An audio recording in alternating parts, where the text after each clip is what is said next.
Welcome back to Delivering More, folks. I'm your host, Ben Alkire. We appreciate you consuming the content morning, afternoon, or evening. As always, if you could, just go ahead and hit that subscribe button down below. That's going to help us out more than you could ever know. I have another great tandem of guests on the show today. Co-founder, Aaron, back in the building. I'm back. He's back, folks. We love having him on. Aaron, how you doing today? Great, man. It's like every week we're doing one of these now. Yeah, it's a good time. I love having you up here as always. And our premier guest on the show today, we have CEO and founder of Kia, an AI solution for restaurants, Ahmad. Adam, thank you so much for joining us today. Thank you for having me, guys. Awesome, man. Where are you out? Where are you joining us from today? I'm in Mountain View, California, heart of Silicon Valley. Amazing. And then we were talking a little bit off camera. You're from the Midwest originally? Yep, grew up in a little town called Libertyville, Illinois. Just escaped the tundra, so happy to be back in California. Yeah, we just like this week got our first I wouldn't say bad snow, but I mean it's very apparent, like multiple inches on the ground over the past couple of days. I'm not a big winter guy. I've been an Ohio guy my whole life though, so it doesn't really make a lot of sense. But yeah, it's tough. Yeah, so so the company's based in Canton. I live in Cleveland, in like the east side of Cleveland. Right on. And we just get pounded with snow 24/7. Man.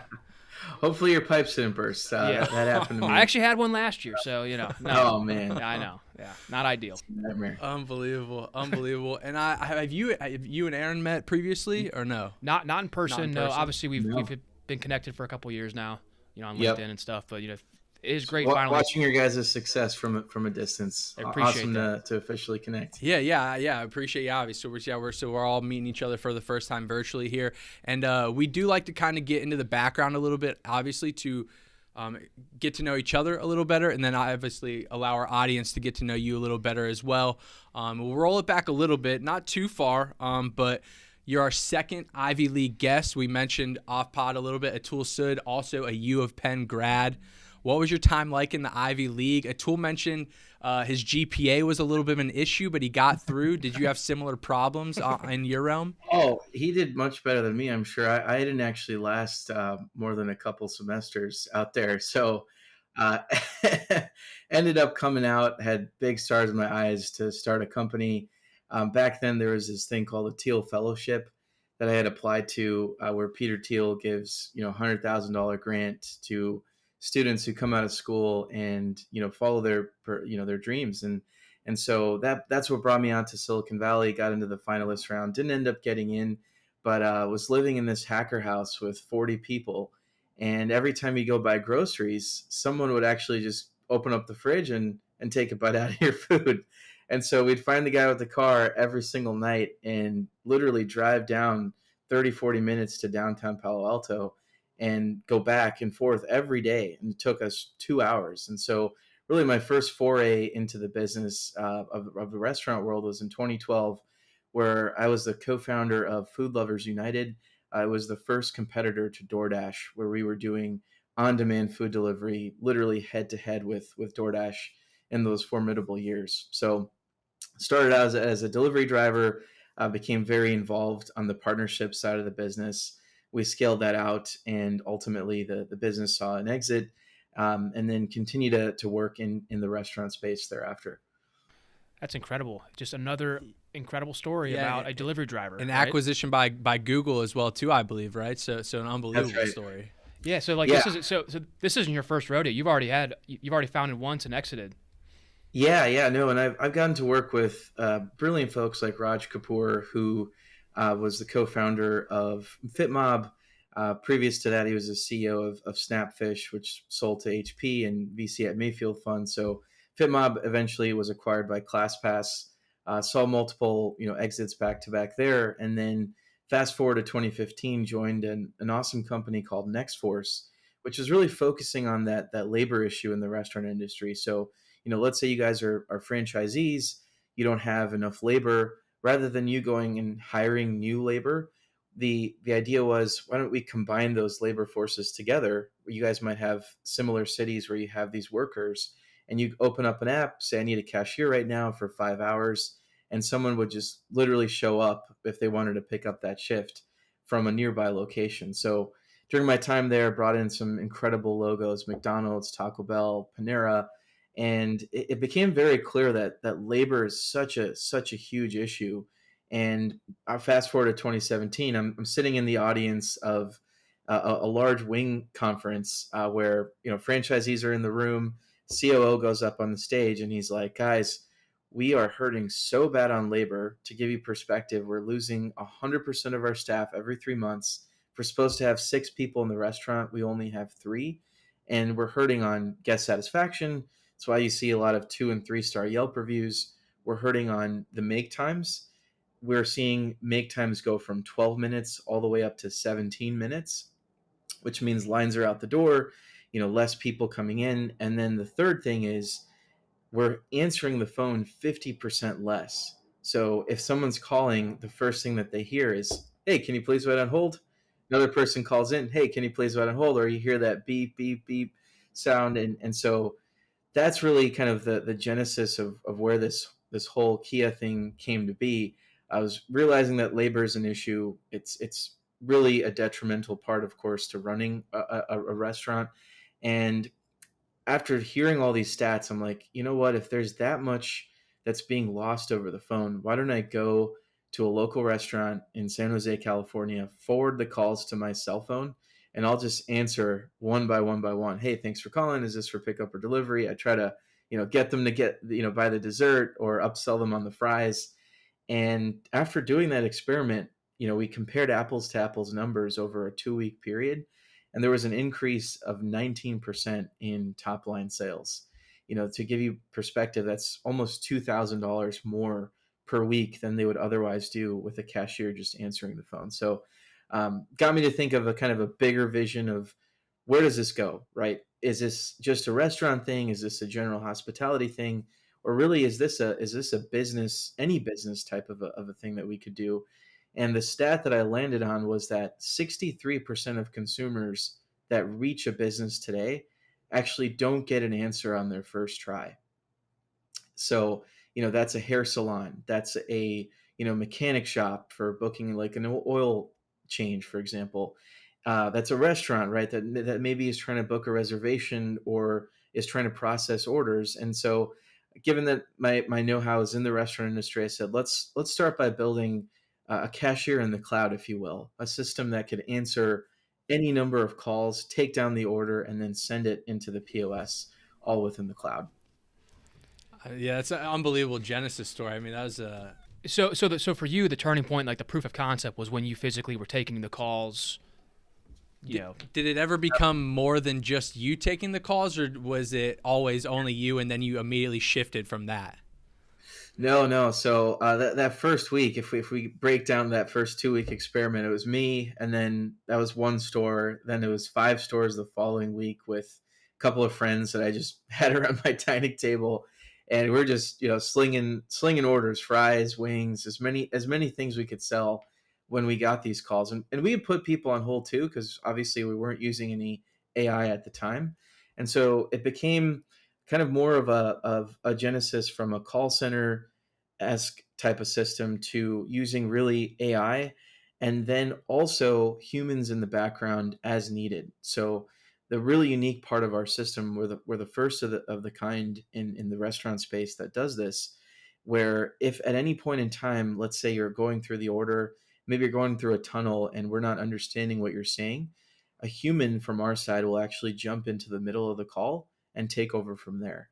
So that way, the promise to the brand is that no matter if it's AI or human, we're really working together to make the system smarter, but ultimately taking down the order no matter what and pushing it into the system. I love that you guys didn't narrow yourself into a corner. That the fact that, hey, there are probably some type of orders that an AI perfectly capable of, but like you just said, some scenarios, you just can't program for it. Exactly. So a human still, there is a place for humans still in this world. Yeah, always. Yeah. Absolutely. Unreal. Yeah, I think you look at Alexa, Siri, all these technologies that we've been using for years, and you throw maybe even 2 or 3 things at it, and the first thing it says is, "Can you say it again? What were you saying?" That's not a great experience when you're ordering food. And so what we said is, look, AI is not perfect. It's not going to do 100% of the nuances. So let's at least bridge the gap with resources and technology that we can build that empower a human and make them both work together so that ultimately, as time goes on, we can make more human-like experiences with the AI, make it smarter, make it be like, hey, Aaron, thanks for calling back. What would you like to, I noticed you ordered the same thing last time. Would you like to order that again?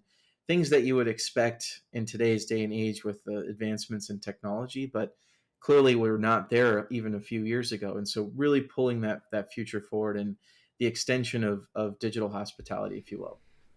So we're now basically at the creation of Kia, right? What we're kind of here to focus on. What was the actual date or year of creation? And then... And I have a quick question. Does Kia stand for something? Oh yeah, that's a great question actually. That's a great question. Yeah. So we was going through YouTube and Google, just like trying to find a name back in the day. What could make this super unique and memorable, and came across this YouTube video of a bird that's actually a species of a parrot in New Zealand. So a Kia is actually the smartest bird in the world, and just like a parrot kind of learns what you say and mimics it back. Mimics. We do the same, right? We take down the order and we're sending it back to restaurants effectively. So that's really the meaning behind it. Yeah, so it's almost like a very literal interpretation That's too. awesome. That's really cool. Yeah, really cool. Yeah, got lucky with that one. Really kind of serendipity there. Cool. So what, if you could you just give us a brief overview of how you would describe Kia now as what it is? Yeah, so really we went through several different prototypes in the very beginning. We said, look, we know this works through human, but clearly that's not going to be scalable, right? Call centers have been out for decades, but there's several nuances that are related to that. So we said, how do we go tech first in this? And after building, initial machine learning team in 2018, 2019, we started to think through different variations of how this could work. It started off as being literally a voicemail system. So you would call into the store and it would say, hey, thanks for calling. Please say your order at the beep. And then it would go beep. You'd say the order. And then literally we'd be trying to understand what's being said through the audio that would be sent to us via like an MP3 recording. It worked for like 30% of customers. They said, they were used to voicemail. So we're like, hey, this is awesome. And then we realized after talking to a bunch of customers that that's not the best experience. People really want to talk to someone.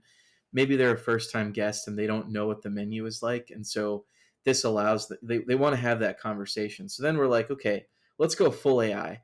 Let's make it very conversational and go back and forth. And then we started getting into challenges around accuracy, right? Even if you have great AI that can take, let's say, 60 or 70% of the orders, that latter 30% or 40% of guests is never going to be happy, right? They're either going to get forwarded back to the store or they're just going to hang up, which is a terrible experience. And so then we came up with this kind of solution where AI and humans could work together and we could create this symbiosis where when human would come in, it would really teach us what is going wrong. Why didn't we get that right this last time around? Can we use this as a loop to effectively build a smarter engine as we innovate further and further? So while we don't see, reaching 100% of automation on all orders, we do see that, 95% you can get there. And there will always be that human that will take care of these kind of nuances. A lot of people, when they're ordering, they all of a sudden they're like, oh, no, actually, I want that instead. And so the engineering issue there is, the challenge there is going forward and backward and really being able to be dynamic, just like humans would expect you to want to be. And so we landed on that iteration of the product, which I think truly brought that product market fit and is now being flourished across the country as it stands. Man, so that brilliant idea, by the way, because like you said earlier, I can think of so many different use cases outside of the food service industry where this plays a role. So great idea. Actually, brilliant idea, like what I add. You must have had investors and VCs lining up through the door, to invest in this company. So like founder to founder here, what was that process like for you to actually raise capital and bring this idea to life? Oh boy, yeah, that was quite a challenge back in the day. I think 4 or 5 years ago, when I would say, "Hey, we're having a robot answer the phone," people looked at me with, like, Like you were a what robot. do you mean? Yeah. Are What's he you saying? saying this is like going to be like an What's he IVR? Like, saying? what is this? And so it took some time to get people used to, hey, like, listen to this recording. Look, they're talking to a robot, and guess what? Everyone's calls are being answered. Look at the results. We're increasing sales by 20%. We're saving 8 hours of labor in some instances for some restaurants per day, and really doing what effectively a cashier would do. And by the way, cashiers aren't showing up, and so they need us. They really want us. So in the beginning, when no one really believed, it was just those early restaurant owners, folks like Tony Lamb, who I remember till this day, franchisee of several different concepts, who said, "Look, Adam, this is awesome. Go and build it. I believe in this." So it really took those early folks to say, hey, we believe in this. We believe in the future of voice being this, great experience over time. And so that was the pre-seed. Then after bringing in, more and more traction and proof points, was able to do the seed round with. So yeah, Mhm. so the pre-seed was done by actual restaurant operators, like predominantly, right? They were using this product and like, wow, this is actually making a huge impact. Absolutely, yeah. They That they speaks were using volumes the too. Yeah, the, for the sure. manual version, which is either me, a couple of friends, and eventually the early employees that would just answer the phones nonstop, and that was it for them. That was it to at least get that ball rolling in the direction of true automation. But that's how it started. It was people. It was really an idea on a napkin, and those operators jumped in, and then other larger VCs started to take notice. Folks like Streamline Ventures and X Fund, who led the seed round. These are folks who are primarily heavily involved in great companies like DoorDash, and then going to even larger VCs thereafter. After that, we did the Series A in really the era of the pandemic. It was March of 2020 actually when I started the raise, and we ended up closing a couple months later. And so it was quite an incredible time. At the time, there was a lot of people, worried about what was going on, and people not showing up to restaurants. And so if you don't have someone showing up, who's answering the phone? That was a big question mark for people. So that really, I think we were already growing very fast, but COVID really accelerated that growth for us and made it almost as if you needed to bring this as part of your tech stack. It wasn't like I maybe want to have this. It was more like, when can I have this? Was the conversation with many CIOs and CTOs Gotcha. at the enterprise level. It's like I imagine if half your staff's not showing up, but you don't have to answer us if you don't want to. But how much have you raised to date? Yeah, no, we've raised 21 million to date, Nice. Wow. over a couple of different rounds. We've had investors double down, through these crazy periods, and so we're very fortunate to have the investors that we do. That's awesome, man. Yeah, amazing. So now we're at the point, right, where you've built a solution. It's clearly works. It's very applicable to what you built it for. You have the venture backing. How do you now get that product in front of the restaurants? And then how also would, if people are looking for that solution, how do they go about finding you and signing up? Absolutely, yeah. So most of our customers today are referrals. As you guys know, the industry is actually quite small. Yeah. Uh, People know each other, Everyone and talks. so the CIOs, the CTOs, they have this great group and understanding. Like, if it's great tech, more likely than not, they'll, without any solicitation, even just say, "Hey, you got to check this thing out. Hey, call my restaurants up, experience it for yourself. Don't take my word for it. Just call up a restaurant and see how cool it is." And so that's really been our biggest selling tool. It's just other restaurants that have been using the system. They call into it, then they become believers. It's really the product that's been selling itself. At this time, we actually don't have a sales team at all, uh, and so it's getting a lot of inbound requests from folks that are understanding, learning the product. Going on LinkedIn, going onto our website, seeing a demo, and then ultimately signing up. I almost feel like that's a much more like genuine and authentic way to do it, right? Because like you said, if you don't have a sales team, you can't go out and oversell and underdeliver, right? If people are reaching out to you, they already know what to expect. They know what they're reaching out for, and they know the product they want. So it's like it's almost just a win-win scenario, right? It's tough to lose like Absolutely. that. Yep. It certainly makes my job a whole lot easier when the product works the way it should be.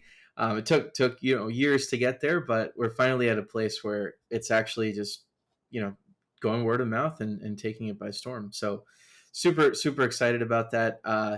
We will be getting into other modalities in addition to the phone, which we're super excited about. But the phone is such a thing I think that's often ignored, and really mobile and online are almost like a prescription to what was once so great, right? When you call up a restaurant and you say, "Hey, I'd like a large cheese pizza, 2 liter Coke, a cheesy bread," versus downloading an app, waiting for it to download, creating an account, editing the cart, putting your credit card information in, then checking out. That's a 3 to maybe 7-8 minute experience versus maybe even 2 minutes or less, right? And again, because of the nuances in labor, not being able to answer the phone today, we've created these great solutions that do handle it. But why not have no UI and just use what we were naturally born with, and say the order? I think that's really where the future is headed, and we think that it's actually going to take a turn where voice is going to be the dominant way to do things, but definitely do things like ordering as a starting point. I just love the fact that you're giving consumers more convenient options, right? And mobile applications, I'm sure you can agree with this. They're necessary, very necessary. But this is also very necessary, right? If I'm driving down the road and I want to call my local pizza shop and order a pizza, right, and go pick it up, I can't hop on an app without being, Right. on my while driving. That's damn. You Yeah, could, probably it's should be dangerous, doing that. you know? Yeah. For me, Yeah. I was gonna say too. This is while you were saying like it's more convenient to maybe just pick up the phone and make the call instead of downloading an app. What about people that don't have the app or don't have the website? So Yeah. in a very anecdotal example, we have a pizza shop around here called Krause's. They Mhm. don't have an online ordering. They don't have an app or anything. You have to call. They have like 4 or 5 locations. You got to call it in. I love it. But there's times where they don't pick up the phone because they're so busy. Like that'd be Right. a perfect application to your guys' software. use I imagine. case. Right. Absolutely. I mean, you got your common example. You're leaving work, and like you said, you're driving back home. You're not taking out your phone, and I mean, you shouldn't be taking out your phone and Shouldn't be. ordering. You rather just go on your Bluetooth, make a call, and all of a sudden now you place an order.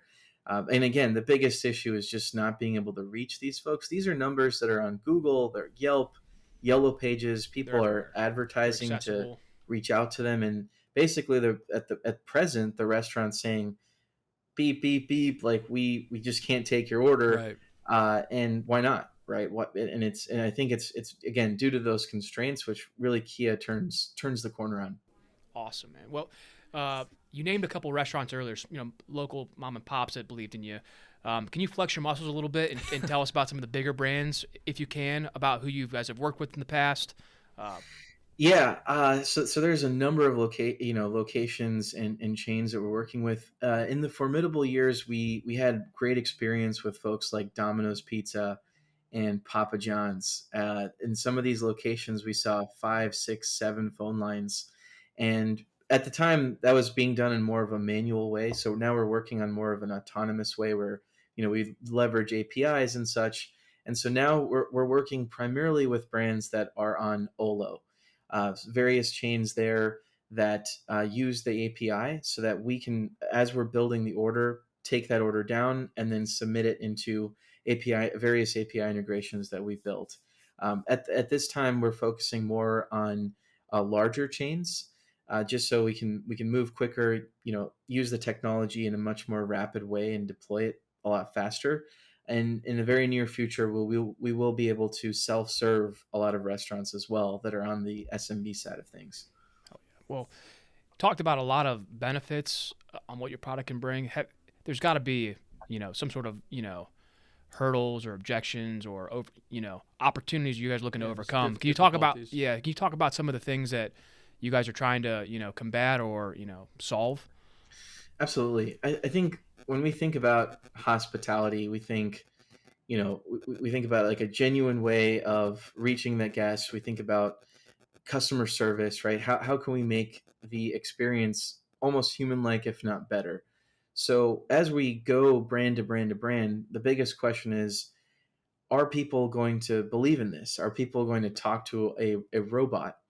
And making that sound as human-like as possible is super important. So at this time, we have a Rolodex of over 50 human-like voices that are able to speak in a very human-like way. But that is going to be an additional, I would say, education over time, right? Over the years, people really need to feel that this is personable. This is really remembering who I am. But not only that, it almost feels as if it is the restaurant answering the phone. All right. And I think that will always take time, as this is a very new technology, right? It's really only a couple of years old. It's an emerging market. And so that aspect of it, the humanization of answering the phone, is going to be key, and certainly is a challenge for us today. Gotcha. So even though you're AI, you still want to, maintain that human connection. That's super paramount. Yeah, We exactly. always are thinking, how does this be as good as a human? If not, we don't really see competition as any other company, but truly the status quo, right? If you're a restaurant and you have a cashier today, someone's not answering, but if they are answering and they're rushing the guest to place an order, how can we be better than that? How can we upsell Yeah, on that's every a good call? point. Yep. How can we make it, again, human, as to the extent possible, with the technology that we have? So I think that's going to be certainly a challenge, to get people to do this. However, we're seeing a bunch of chains already jump in, and that's, of course, it helps, right? As more and more of these larger chains deploy our technology, folks like Nuke's Eatery, for example, they really want to feel that hospitality, and the more that we do that, the better we get at that, the more dominant we will become. What you said there kind of had me also thinking you can make it a consistent experience as well, utilizing AI, as opposed to, like you said, if you have a waiter or server, someone answering the phones, well, if they just, were at a college class for 6 straight hours, they had a terrible day, got like a C on a paper worked on for 10 hours, they're in a terrible mood, they might not be answering that phone too polite and too nice. So you can almost combat that experience and make sure each and every time that they're having a consistent, nice experience that you can control. Absolutely, yeah. I mean, you've got that going on. We've seen all kinds of crazy footage where the folks are tired inside the store. Again, it's understaffed as it is, and so by the time 6, 7, 8 o'clock rolls around, you've got people that are beat. They're working at 50% less capacity from a staffing standpoint, and so rightfully so, right? This is not because of laziness or anything. It's really a core issue in the restaurant industry. How can you keep people upbeat when they're getting all these calls, they're getting all these orders? You've got the third party apps going on with the deliveries. It can be a very stressful environment, especially in today's day and age, and we just want to do our part to alleviate that pressure as much as we can. It's kind of going hand in hand with what Jeff Alexander told us last week about their new, the food service industry the last couple of years has been so laser focused on technology, tech, right? And now it's like he's telling us, which I completely agree, is refocus. Like you need to refocus and bring the hospitality aspect back in. And we promised him we'd help him coin this phrase, hospitality, right? Hospitality. Jeff, if you're listening, hope you are. Hospitality. Yeah, we're gonna tell everyone about that. Yeah, I love that. You have to. Love that. You have Might to. steal that from you guys. Yeah. It was great because I completely agree with him. Like we're relying so much on technology, but you forget about why you go out to eat, or like when you go talk to a server, like you want to have great hospitality. Right. So I think this reiterates that even more.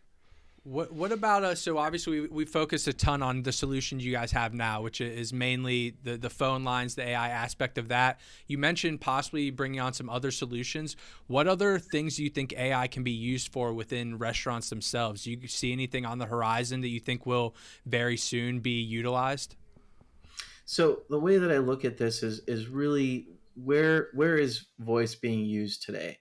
If you look at, for example, like an Alexa, Alexa may be used for ordering, but it's not like a very popular channel as it stands today. We always gravitate towards where are the channels that us as humans are actually using, and where can Kia be that interface in the future? So everywhere that voice is being used in the restaurant industry, just think of that as a potential modality for us, right?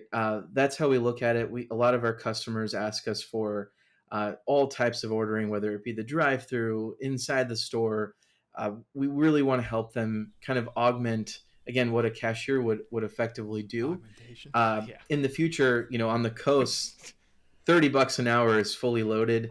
When you pay with insurance and tax, that's going to be 40 an hour, 50 an hour. These are the largest costs on anyone's P&L. And so if we can help reduce that burden, make it a little bit easier to operate, we certainly want to do that with leveraging voice anywhere voice is used in the restaurant industry. I mean, I'll say it out loud. I could see your technology playing a role on our own driver hotline. There are some things that I didn't even think about that we get called in that like you don't need to talk to a human for. Maybe you're just letting us know something. Maybe a restaurant's delayed 5 minutes, whatever. Absolutely. This, but like there are a lot of things that like for us at least, we pride ourselves in that human connection like you're talking about, and there's a lot of things that we get called in that you need a human on, right? But there is an opportunity for AI within our business, absolutely, for sure, no question. 100%. I mean, things like commonly asked questions. Hey, are you guys hiring right now? These are all calls that are coming into the stores. So we even help with some of these things today, and we certainly see ourselves just continually expanding wherever voice is used, whether it's for commerce purposes or general maybe operational tasks as well. I have to pitch you offline on that, see what we can come up with. Yeah, for sure. Yeah, that's a great idea. For sure. I didn't necessarily think about that. Yeah, and so you might not have a ton of knowledge on these topics, but like, what about autonomous vehicles, like in delivery drivers? Like, we often hear like robots are going to be replacing drivers in the foreseeable future, and obviously the time will come eventually, right? I mean, it has to come possibly. eventually, right? But there will be there will be cars driving around that there's no humans in. Yeah, for sure. But like we're talking about delivery, like how long of a, I don't know, roadmap do we have here to get to like fully autonomous? Is it 10 years, 15 years, 100 years? Yeah, I think there's so many incredible companies out there that are doing this. Like, you go into San Francisco, you do see, you can jump into a car today and there's no driver on the wheel. Right, it's just going. Even if like the police car is pulling you over, the car actually stops. It's that smart. Where even if sirens are going on, if there's a fire truck trying to pass you, it'll move over to the side and take care of that. There's also companies, of course, you're probably familiar with, that are doing the actual autonomous delivery on sidewalks, where you put an order, and through an urban area, it'll weave through and deliver that order. So it's already amongst us in a way. I only think that it will become almost ubiquitous, most likely within the next 5 to 7 years, where we will start to see this as a much, much larger phenomenon. Of course, there's drone delivery as well, which is quite exciting. There's a couple of friends that I have that are already doing this in places like Texas, where you're literally just dropping off a package in someone's backyard. And so I see, that being a very large part of the market that'll enable more and more delivery, make it a bit more affordable, and get more customers onto delivery as time goes on. And I would say absolutely agree with you. The only piece I would add, for at least for our business, right, we're more of the white glove service. So if you're a driver listening out there, although you can definitely automate the last mile aspect, you can't, at least for right now, unless you have a robot that can literally go in, talk to a customer, find the right room, set the food up, take pictures, all that good stuff. That's like another level, right? So if you're a driver listening out there, you're in the clear. What's the company that has the robot dog though? They might be on our tails. Boston Dynamics is the one that like the guy. It's not Flippy. That's that's White Cat. Miso Robotics. Miso, yeah. Yeah, exactly. But no, like they're doing backflips. I saw a video the other day of it throwing a toolbox to someone that needed tools. Right. Yeah, so, I saw that as well. That is coming. I just don't know when. Like that, and that might replace drivers, right? You can do everything a human can. You can move around. Yeah, we're probably little bits away from there, but it's going to be within our lifetime. I think so. It's not like, flying cars, right? It's something more that we can actually see Yep. now in production, and governments are approving it. So now that that's taken a turn, I think we're certainly going to be seeing stuff like that in our lifetime. What I mean, so this is my it's not Again, like it's not put our yeah, sci-fi hats we're on gonna real put quick. our little conspiracy sci-fi action, little last question, but how close are we to like an iRobot Will Smith scenario, sentient singularity? Are we necessarily worried about that stuff in the immediate future? Do we think we're already there and we're just holding these robots back at this point to make sure it doesn't happen? Do you dig that hole at all ever in your workday? I being in this space and seeing such incredible advancements, even in the last 6 months with Chat GPT and Dolly, Right. like it's phenomenal what folks have been able to accomplish. And given that is so advanced, I don't really see that this is, again, something that we will not we will definitely see it in our lifetime. Some of the stuff that you're mentioning. Should we be afraid of it? Should there be governance around it? Absolutely. I think there will be some early issues with it, just like we saw with Uber, right? And some of the formidable years there, where you had the taxi drivers kind of revolt, and we're going to see a lot of that kind of stuff emerge. But now, fast forward 10 years later, after the inception of those types of companies, look at where we are, right? There's not one country you can walk into where now that technology is being used, and really whole economies have been created around it. And really, I would say humans have advanced thanks to it, because now we're becoming more creative, right? We're maybe not necessarily doing those hourly jobs that other entities can handle, and we're focusing more on being creative and really advancing society as a whole. Completely agree with you that AI, at least from the very, very, very, very limited knowledge I have of it, it needs to be regulated without a question, because we don't want Will Smith iRobot. Well, we could also, but like the solution he's built right now, though, the human and the AI do still have the aspect where they're working together, though, still. So if we can continue to build solutions like that, where there's like a cohesive relationship, maybe it never takes a bad turn. If you think about it, we basically are just cyborgs already. Everyone can have 24/7. I got this on me, man. We're probably spend more time on that phone than anyone I know.